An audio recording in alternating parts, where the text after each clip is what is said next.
make it more fun and talk like you're talking to a friend.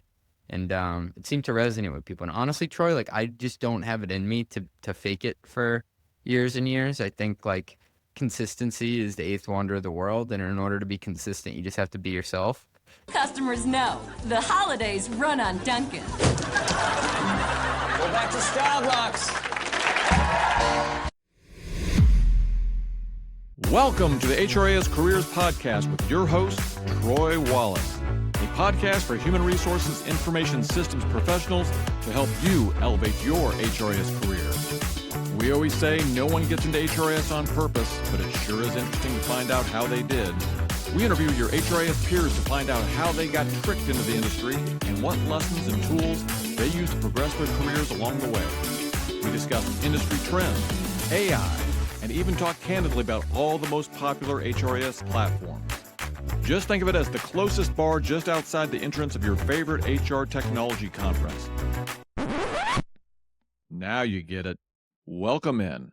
Welcome to the HRIS Careers Podcast, recording live as usual from the beautiful studios in downtown Omaha, Nebraska. Spring has sprung, and Omaha is home to the College World Series in June. What I didn't know is in May we must host the Big Ten Conference Baseball Championship, and I just spent 20 minutes in line behind the entire Indiana Hoosier baseball team to get my afternoon Diet Coke. I digress.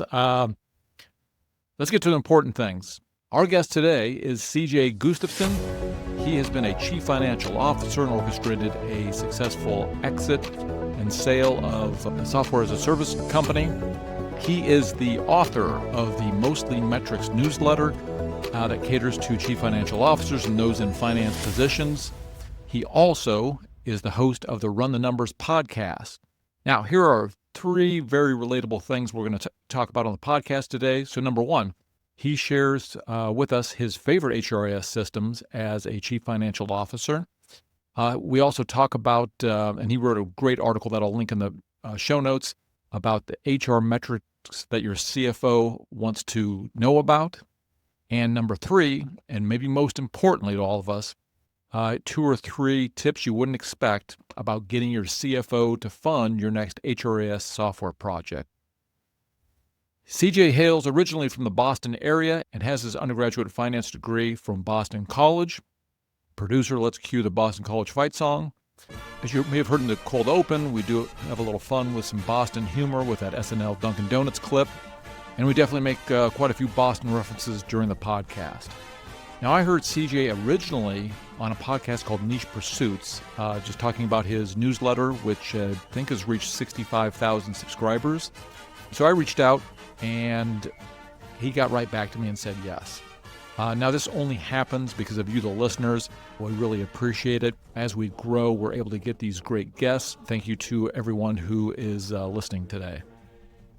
All right, to tie this back to my HRIS career, so I realized that CJ graduated from Boston College, and it was the same year as the son of a woman who gave me my first HRIS opportunity. So shout out to Tammy Gabrielson. Now, it did make me feel a little bit old because he was only 8 or 9 years old when he'd bop around the office back in the late 90s, and now these guys are in their 30s.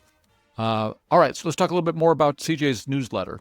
So again, it's called Mostly Metrics. Again, it caters primarily to CFOs, but there's all kinds of relatable things for those of us in HRIS. Just understanding basic finance metrics. He makes things really approachable. He also has a podcast called Run the Numbers, where he has some amazing CFOs, just really impressive. And honestly, it's just a really good model for what I would like HRIS careers to be. He's helping those in financial positions or CFO positions. Same way here, we want to improve the careers of those in HRIS, have some fun, build a sense of community. I would highly recommend going out and subscribing to his newsletter. He does have a paid version, but I believe if you sign up for the free one, it comes out a couple times a week, and there's just really great, high-level, very digestible information on learning the finance game. All right, so last thing, we have some fun, and I post some behind-the-scenes pre-interview footage after the outro music, so stay tuned and listen to that. We talk all things from the roof nearly caving in my home office, to how he monetizes his newsletter, and we end on a little bit more Boston humor. Without further ado, please enjoy this wide-ranging conversation with CJ Gustafson of Mostly Metrics. CJ Gustafson, welcome to the HRIS Careers podcast. We appreciate you being here.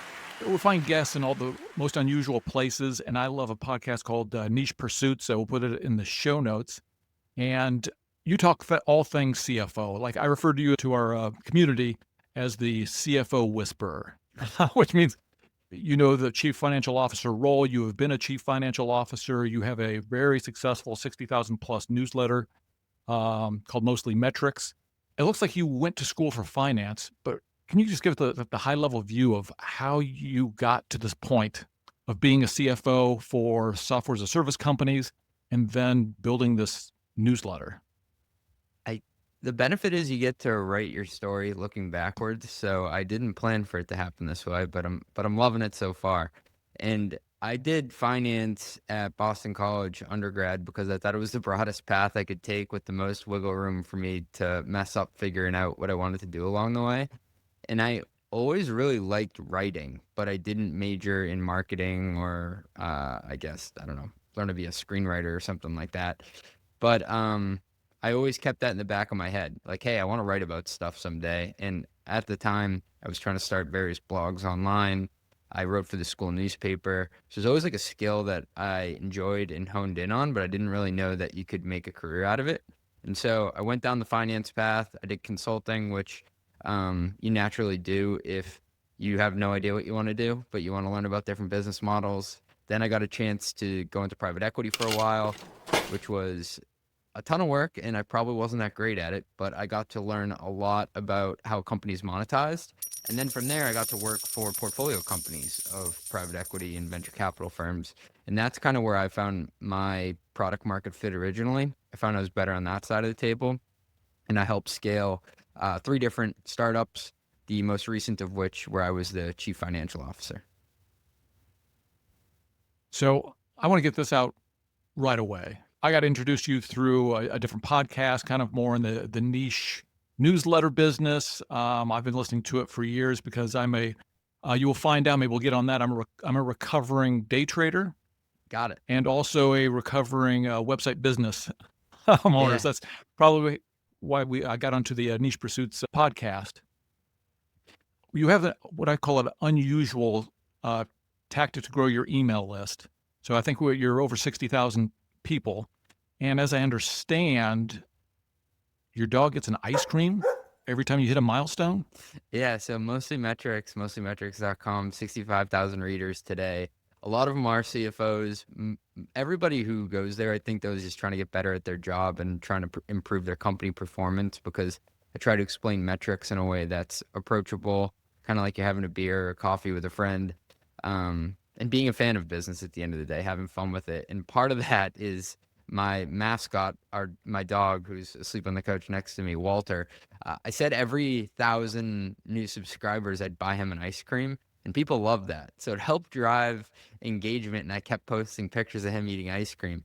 But I mean, he had more than 65 ice creams in the last 2.5 years since growth started to ramp up. So he may have diabetes now, but the growth is good, and he enjoyed the ice cream. Hey, sometimes people have to sacrifice, right? Yeah, we all make small sacrifices.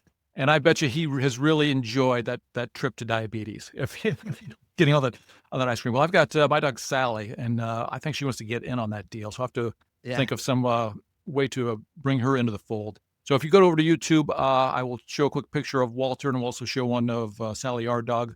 And I may come up with some sort of idea there. So I heard the podcast, and as HRIS professionals, the CFO is one of I'll call our customers. Oh, yeah.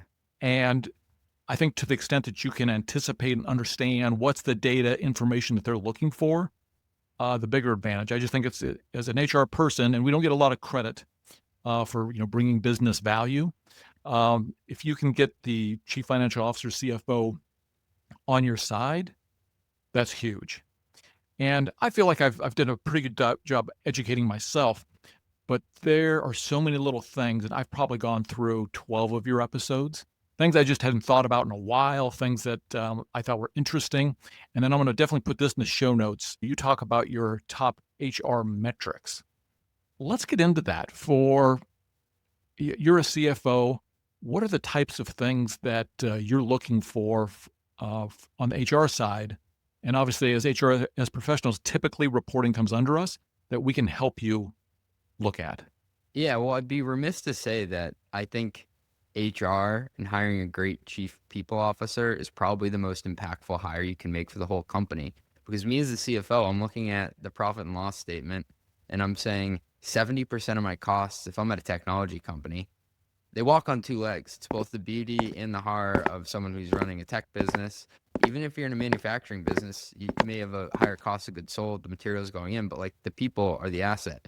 And it's like so true at the software companies I've worked at, because like both the beauty and the horror is of your greatest asset being able to walk out the door every night is like, well, I don't have to manage inventory, but you know, these things over here, they go on vacation, they get sick sometimes, they get upset with their Right. boss. And so I look at chief people officers as being my partner in resource allocation to making sure the company can get a return on our greatest asset, which is our people. And so a lot of times I'll get into metrics that, you know, on the surface, you may say like, why are you tracking this as like, you know, and with the HR team? But like, I think that the recruiting pipeline and the percentage of candidates that get through each stage is one of the most important and critical, because that essentially becomes the velocity of how fast a business can move. If you're growing fast and need to increase talent, and even more so if you were to drill in on the sales side. Because if you think about my revenue in a software business, it's predicated on how many sales reps you have and what their effective capacity to sell is, how many deals they can do. And a lot of times CFOs will make super aggressive plans and they won't have thought, how many butts and seats do I have today? How many new salespeople do I have? And how long is it going to take for me to hire them and then ramp them into that role so they're educated and can actually help here? So that's like one of the biggest things around the hiring velocity and the fill rate and the attrition rate that I'll study with a good chief people officer. I was thinking through, where did I hear this little fact? And I'm like, oh, it was from one of your episodes that I listened to earlier this morning. Yeah. So you have tons and tons of really high level CFOs. It's like I said, I'm going to gush over it during the podcast. I think everybody should put it on their list of podcasts that they listen to, because it gives you a different perspective that is HR related in some way. You or your guest had talked about the fact that Facebook actually increased earnings and cut headcount. Yeah. Yeah. And that's certainly not a trend we typically see. That, you know, the playbook is typically to grow, you got to add headcount. Is that something that you're seeing more often? Well, Something, a and then trend that's happening with AI? their stock went up. That was the crazy part. So usually if you cut headcount, it's signaling that the business isn't doing as well. But they said this is due to AI efficiencies. And honestly, like let's take a hard look. We probably got a bit bloated and over our skis with hiring for positions we didn't need. And so when Facebook did that, I think the market and the street said, okay, this is a serious company. They're really trying to drive towards efficiencies and they're rewarded for that. But usually, like if you see a software company that's say under, call it 10 billion market cap, one Right. that's not as massive as a Facebook, and now they run their revenue streams through mostly advertising revenue. So you have to also think like, how does the business make money and how do people impact that? Maybe it's less so of like a sales rep than like some tech businesses, but usually when you cut headcount, it's an omen of we may have more expenses than the revenue we hope to bring in.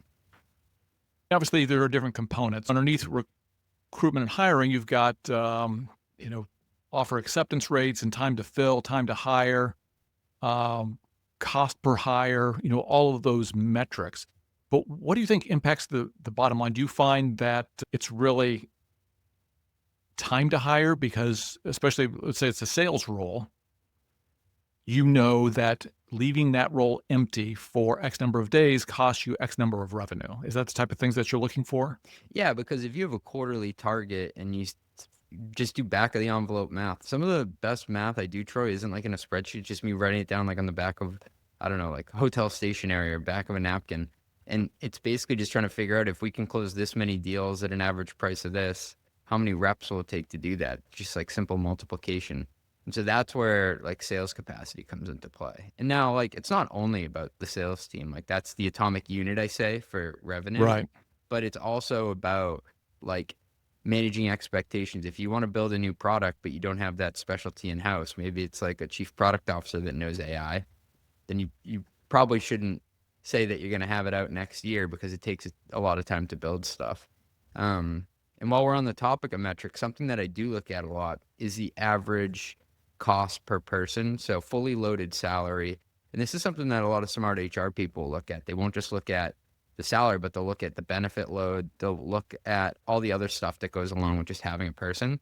And usually in the US, it's about a 20% uplift. So if you make $100,000 a year in salary, it's probably $120,000 for the company to employ you. Now that percentage can go either way. Like, and also if you're hiring somebody in like Sweden, it's going to be like 40 or 50%. So that 100 grand is really 140, 150% because of all the state and government taxes that go into it. But I'm always looking at that as a leading indicator of where are we hiring more expensive talent? How is that fluctuating over time? And like, how does that match up with the stage of company we're at? Because early on, people aren't paid as much because maybe you're given equity to work there, but also the company doesn't have a ton of money, so you have to take a bet. And then you hire more experienced people and go through this kind of peak. But then you also, once you have those people on board, you have to hire people under them. So then it may go down on an average basis. So that's something that I'm always looking at on a department level and saying, does this match the narrative of where a company is stage-wise? Yeah, there's just so many things. So I'll give you for instance. So my first job as an HRIS manager, I'd done functional HR, knew I wanted to get into technology and got an opportunity. And the woman that hired me was the vice president of human resources, but she was previously the controller. So she was very finance minded. And she just asked me for the data. And she said, Trey, find me how many people are currently on our health insurance that are not working the hours to be on our health insurance.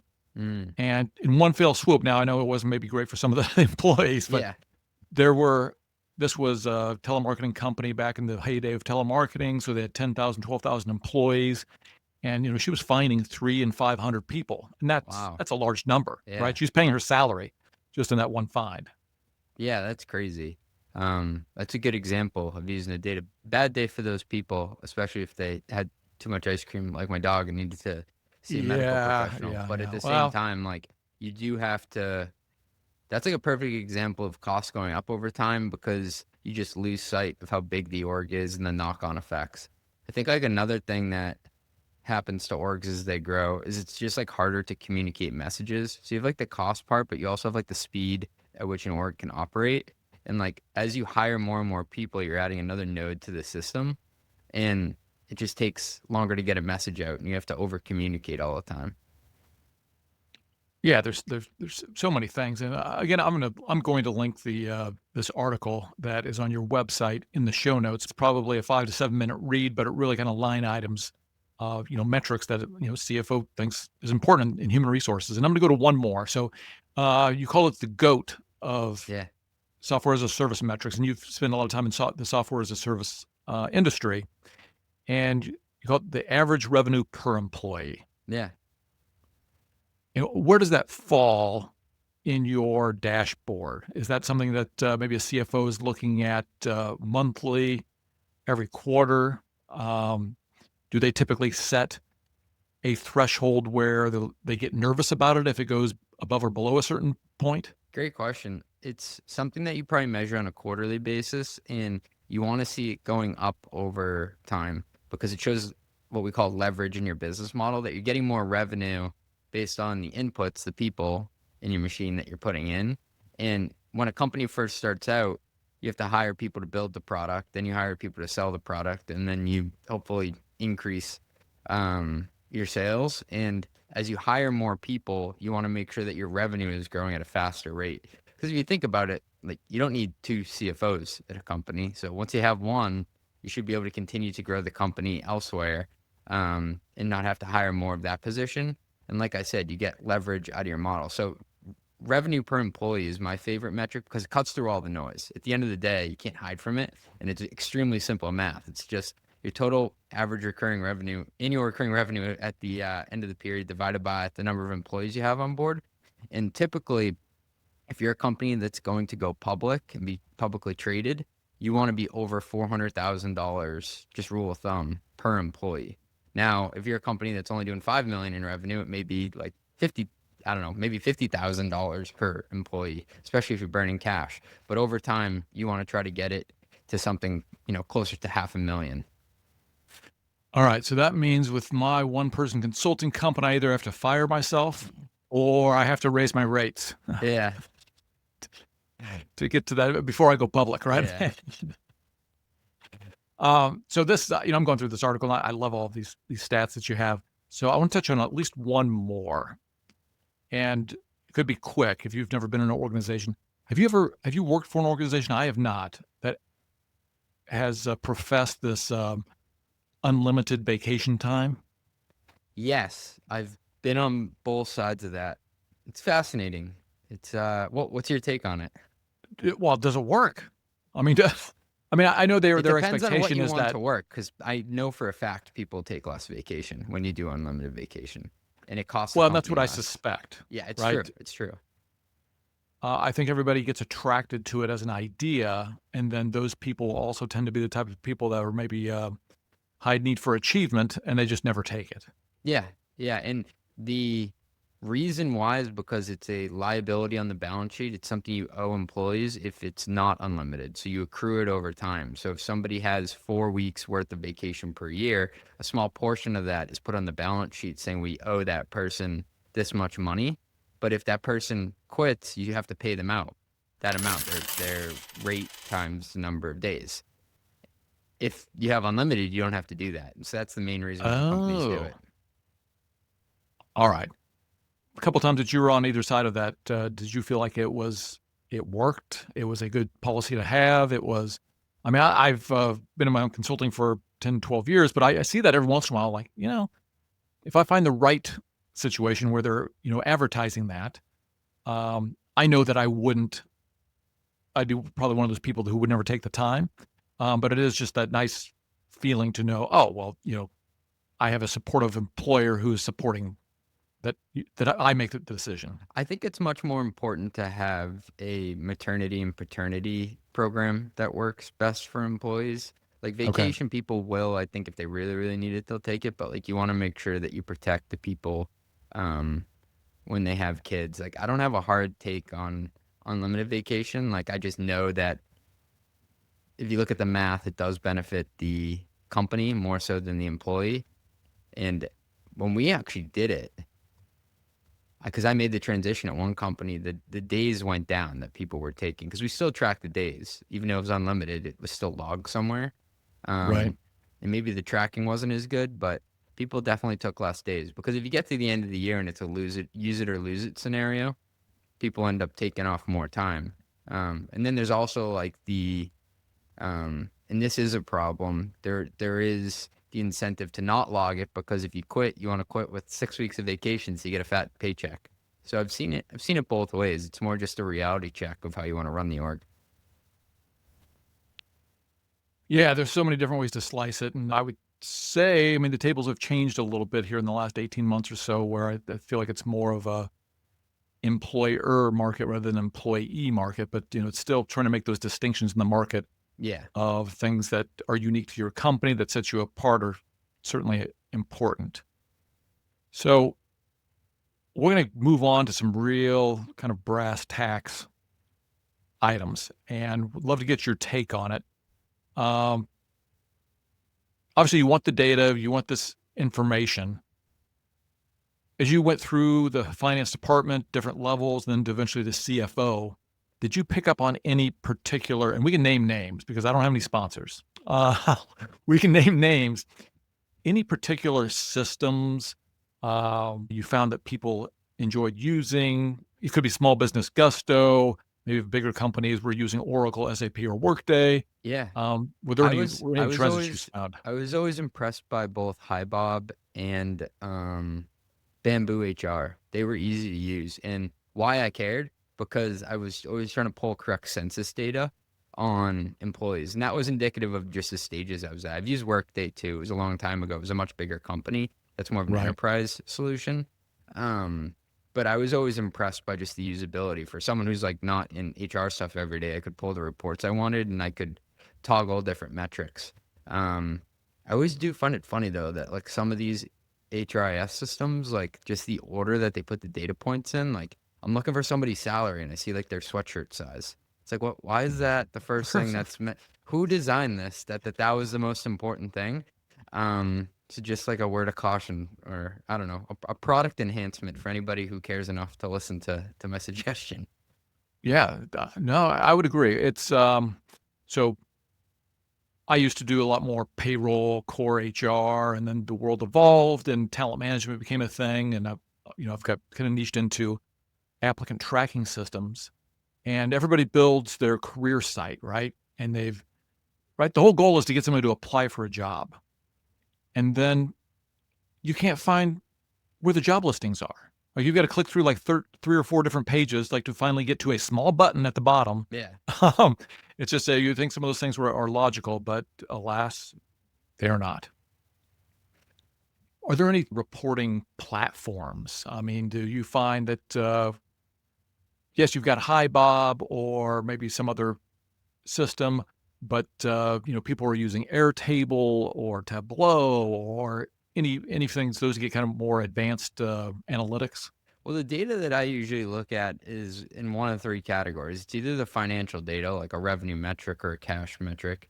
It's Right. The sales metrics, like number of deals closed, average deal size, or it's a product metric, like number of downloads, number of I don't know, conversions on something, number of licenses, and all 3 of those you can pipe into one BI system to look at it. And then you also want the people data that are going into those financial statements. And so I wouldn't say any of those views are like solely HR views in and of itself, but I would look at using like Greenhouse to track, like I said earlier, like the candidate pipeline. And Okay. I think like just the time that it takes a manager to get through the interviews shows how dedicated they are to the process, because nothing is more frustrating to a CFO than someone who is running around like their hair is on fire saying they need to hire, need to hire, need to hire. And you open up budget for them to go and hire them. And then they run like a crappy hiring process. They're not willing to put the work in themselves to go and interview an adequate number of people or to move candidates through the process in a manner that is like representative of our company's brand.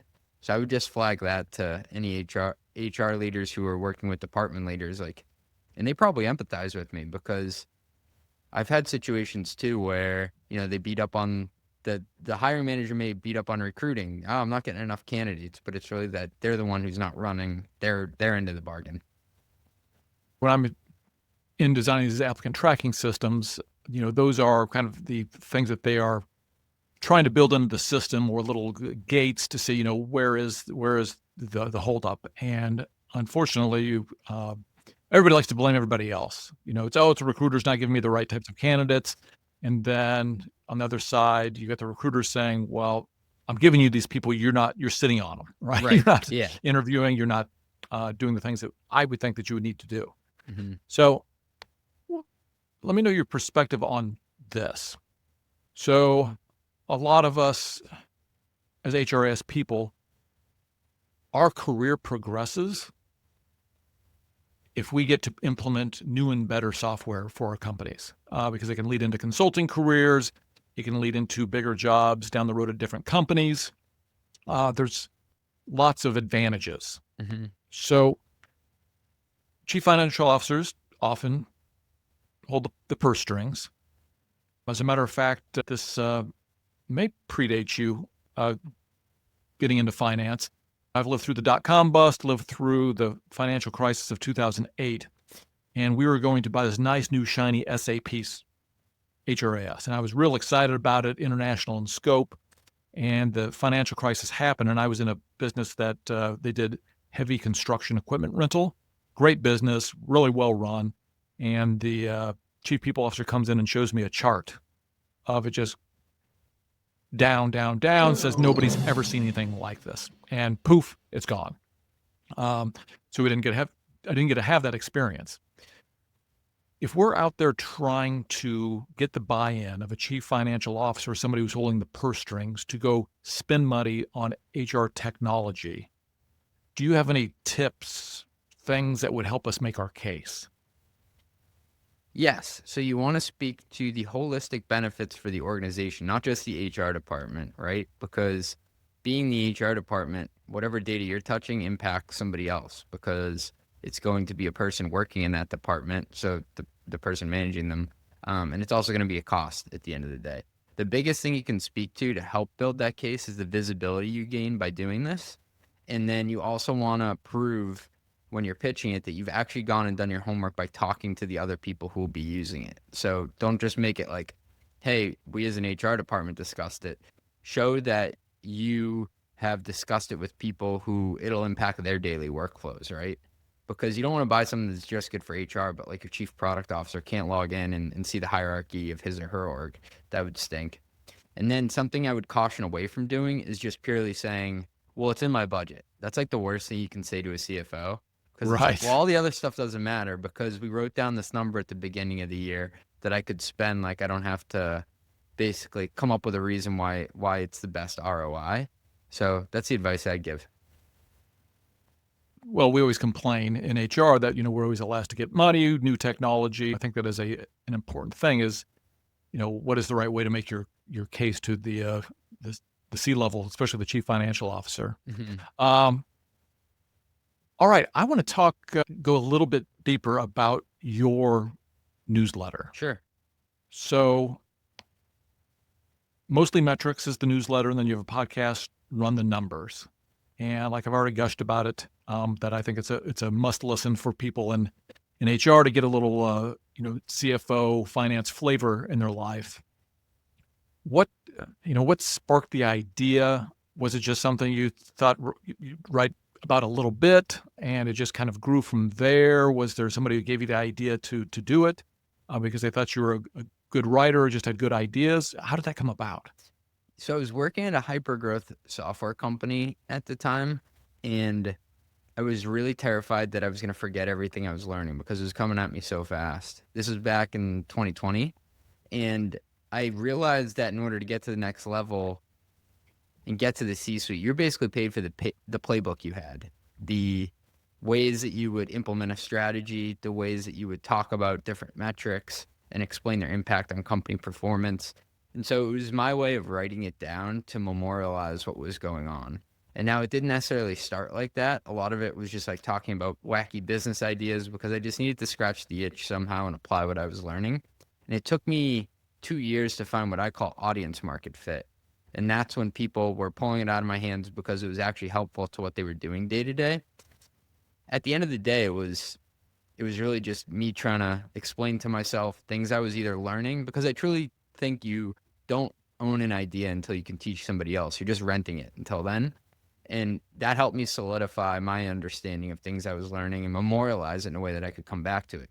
What I didn't realize is I was basically creating my own resume for whatever may come next. And it actually helped me get my first CFO gig because there was an investor reading it who had a company they were working with and they needed a CFO. And so it just kind of shows that by putting myself out there online, and I wrote and wrote and wrote, nobody listened for the first 2 years. Eventually, I found the tone and the style that was native to me, and it helped write myself into a room that I wouldn't have gotten into before.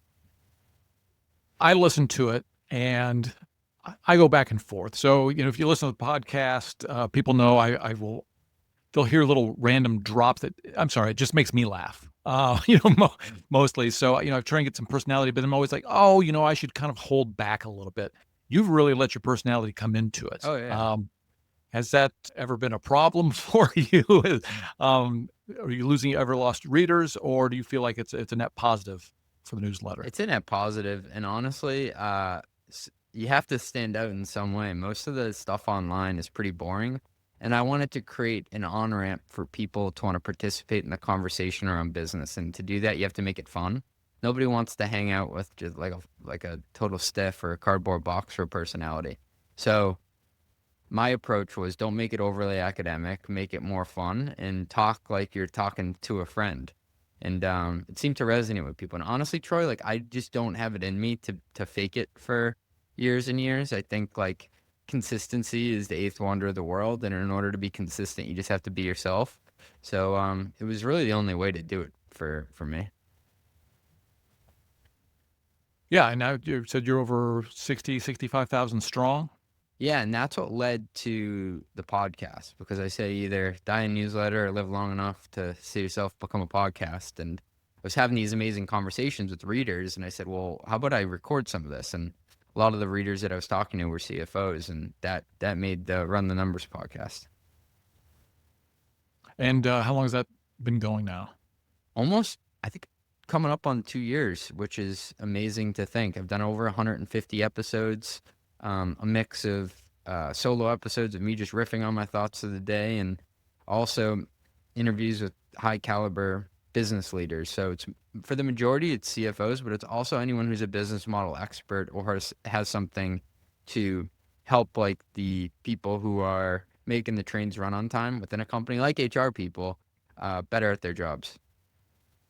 Right. And so if people go over to mostlymetrics.com, as I understand, there's a free version, and then is there a paid version that's a little more for, I'll call it the advanced? Yeah, and that's where I do deep dives on different benchmarking reports I've written, as well as ways to upskill. So teaching you something that like you can apply in your next board meeting, of like how you should lay out the deck, things like that. Hyper tactical stuff and templates that you can download. I know before you got into doing Mostly Metrics, what was your last CFO job? It was at a vertical software company in the automotive space. Okay. And as I understand, and again, I've heard you on different podcasts, so I'll steal from them, but that was a situation where there was a successful exit where you sold the company? Yeah. So I was lucky to drive the car from point A to point B and not mess it up. That is key. As someone who's got to teach their nearly 15-year-old daughter how to drive, that resonates with me. What was that like? And let's say the last 3 months. So all of us in the HRIS, man, we're at some point, maybe we're going to go do something entrepreneurial, or maybe we've got an idea for our own HRIS little supplemental software as a service company. And we get to that point where we've got a shot. Maybe we're growing it to 15 or 20 or 30, and we've got somebody sniffing around. What does that last couple of months look like? To sell a company? Yes. It almost killed me, if I'm being honest. Okay. All right. It was hard. It was difficult because there's so many information requests. You have to tell the company story so many different times to different parties. And you're working with people with all different incentives in it, whether it be your own investors. Some may want to sell, some may not. The personalities of the other members of the C-suite. Some people are worried about their job, which is rightfully so, like we're all people. And then you're also dealing with just the exhilaration of the situation where there is money on the line. And so it was a formative experience. I'm glad it's over, because there's a lot of pressure and you don't want to put in so much effort and then it falls apart. A lot of deals do fall apart. A ton of deals fall apart. And so it was definitely like a pressure cooker situation, and it was on me to get the numbers right, at least. Like, we built this beautiful company. I didn't want to do anyone a disservice by not putting our best foot forward. Yeah, I'm sure it'd be exhilarating at one point, but also probably glad it's over. Huge relief at a certain point. Yeah. And from there, did that launch into the newsletter, which morphed into a newsletter and podcast, or had you started that already? I'd started that already. So I'd started the newsletter back in late 2020, I believe. And I'd started the podcast a year and a half before that. And so I was doing those in the background to get better at my job, to talk to other CFOs, to network and try to better myself. And also to, like I said, memorialize what I was learning. So it's, I was fortunate enough to kind of have, it wasn't just pushing it uphill from the beginning. I already had the car had some momentum. I just had to get in it. We all hope we can get there at some point. So, number one, I know you're from the Boston area, but you're living in Connecticut now. Are you a Boston sports fan? Huge Boston sports fan. Okay, I'm gonna ask one other question, then I'm gonna get to the Boston sports. All right. So let's say that somebody, maybe they're in HR or in HRIS, but they really are gravitating more to finance, or they're really interested in that. And, maybe they have an idea of transitioning so much that they could be a CFO someday. What's a piece of advice you could give them in transitioning? You got to go get your MBA. There's a certain book you better read. There's these set of things that you should do if you want to transfer over to a financial role. What advice could you give us? You do need to have at least an undergraduate degree in most cases to do finance. I don't think you need an MBA. I didn't go and get one. To some people, it is really valuable, especially for building your network. But I did not go back to school for that. What I've learned is it's actually more about the people than the numbers. It's about understanding personalities, about understanding incentives, like I mentioned, and putting people in the right spot to succeed. And it's kind of like, if you think about your CTO, I doubt your CTO is still coding, lines of the product. They're managing the people that do that. It's the same thing being a CFO. I'm going to open the ERP and download the P&L maybe every once in a while, but usually it's somebody else putting the info in, closing the books, and I'm managing the process and making sure I have the best people there. So, people are complicated. That's the hardest part of the job. It's not the numbers. That's just a recurring theme on the podcast. It just wasn't for the meddling, complicated people. I know, right? A lot easier. All right. So we know we need to get you out of here, and we always like to do something called the lightning round. We will ask the questions rapidly. Your responses do not have to be rapid. So let's go with number one. What's been the weirdest or funniest thing a reader has sent you after you've sent out a newsletter, or maybe a comment on a post or a podcast? I've had some this doesn't happen that often, but every once in a while, someone will get really angry and say something mean about gross margin. So it's weird when you step back and someone's angry about something about a financial metric. It's are you angry at the alphabet? And I'm always taken aback, but then I laugh, and then I think oh, it must mean that I made it in some respect, that if it's big enough that there's somebody out there saying this crazy stuff. But most of the time it's I'm blown away by how gracious and nice people are, saying oh, this helped me get a job, or this helped me look better in front of my boss. And those messages are the ones that keep me going. And they leave Walter out of it, right? People love to say nice things about Walter. Good. Yeah. Good. That before I bring Sally into the mix, I want to make sure that there's no danger there. Yeah. All right, so let's talk Boston sports. So I was a huge Boston Celtics fan back in the day growing up. I was back in the Parrish, Larry Bird, McHale days, probably pre you being born. But let's say if you had to rank order the major Boston franchises, what is that order? Let's do the Celtics, the Red Sox, and the Bruins. Well, I'm spoiled. I understand that, especially the generation that I grew up in, having Tom Brady as a part of your childhood. The Patriots, yes. That was huge for me. And I grew up thinking that I was going to make the NBA until I was about 14 years old and realized I couldn't touch the rim. Yeah, me too. But I'd say it's probably a toss-up between the Patriots and Celtics in my book in terms of ability to win consistently. Celtics have more banners over time, have been around longer, but the Patriots had 2 dynasty runs in there, 2.5 maybe, and that was incredible to watch. And then Red Sox, to me, I'm not a massive baseball fan, but I feel like that's a huge cultural element of just coming from Boston. You wear the Red Sox hat because you're proud of the city. You may or may not be a huge baseball fan. All right, so it sounds like we've got a tie at the top with the Celtics and the Patriots, and then we've got the Red Sox and the Bruins coming in fourth. Mm-hmm. If you had to choose one franchise and you could never go to another game of the other franchises, which one would you choose? I love watching Celtics games live. That's fun. That is the right answer. Yeah. That is the right answer. Excellent. All right, let's move on to question number 3. 3. So what's the most ridiculous thing that you've ever Googled for a mostly metrics post?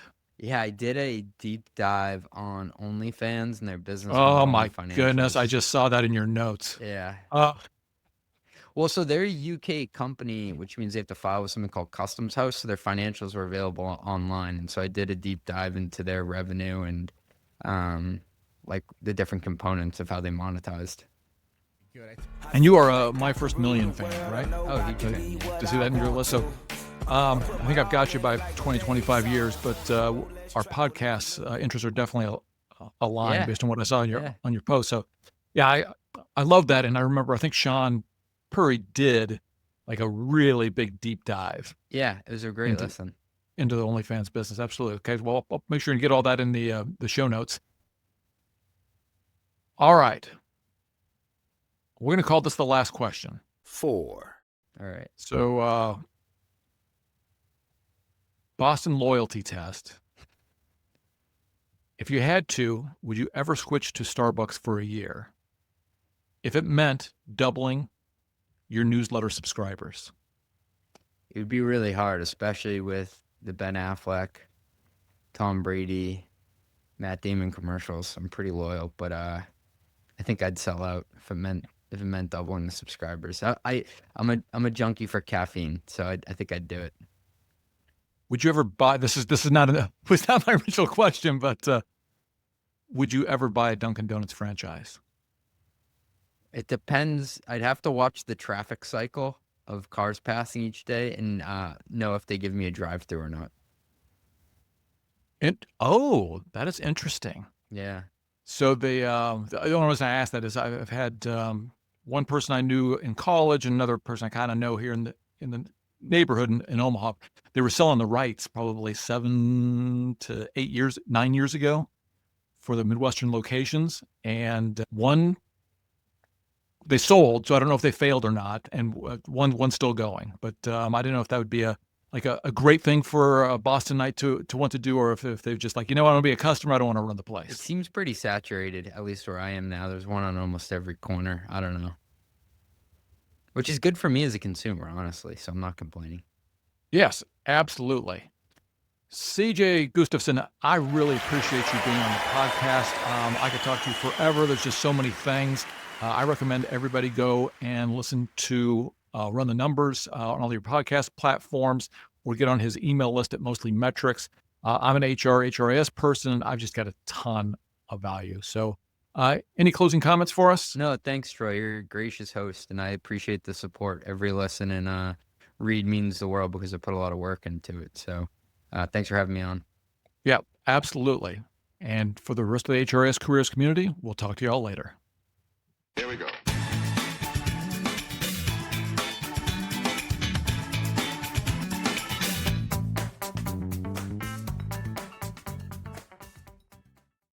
What is your time constraint? I have exactly 58 minutes. If if you see pieces of my ceiling start falling on me, Yeah. just, we had some water damage. Okay. My son was taking a shower on Tuesday night. Plumber came out, but it looks like it's secure. Okay. I'll send help if it collapses. Do you have kids? I have 2 kids. I have a 1-year-old and a 3-year-old, 2 daughters. 2 daughters. Yeah. See, our first was a daughter, and that has its own experiences that we're hitting now that she's 14. Yeah, that I think you're in a different emotional era. I'll put it that way than I'm in right now. She's going to her first real concert by herself with her friends Oh, tonight. wow, that's a big milestone. I didn't turn on monetization till I hit 11,000, and that felt Okay. like, and there are different ways to do it. I'm sure there's somebody out there who has a newsletter for Ferrari enthusiasts, and there's Right. 300 people on it, and he makes a ton of money. So there are different ways to skin the cat, but it is a distribution game at scale for them. So it's for them to take time to work and engage with, because it takes the same amount of time for them to set up somebody on the Yes. procurement system and everything. That's what I've learned. Right. Find the There right. is. Then you start to learn the game inside the game, though, that budget comes from a different part of the marketing budget. That's the events budget, which they spend crazy Right. amounts on, which will be different than their growth budget or different from their brand budget. Uh, Oh, yeah, that was me. That was me, yeah. You actually, okay. Over and above, man. I don't think anybody's ever actually typed into that before. I started reading. I was like, oh man, he actually answered some of these questions. This is great. I just try to prepare because I know it's Right. you're taking time out of your day, so I don't want to show up like I don't know what I'm talking about. Right. So I love that article about the HR metrics that you did. Yeah. So I might touch on some of those.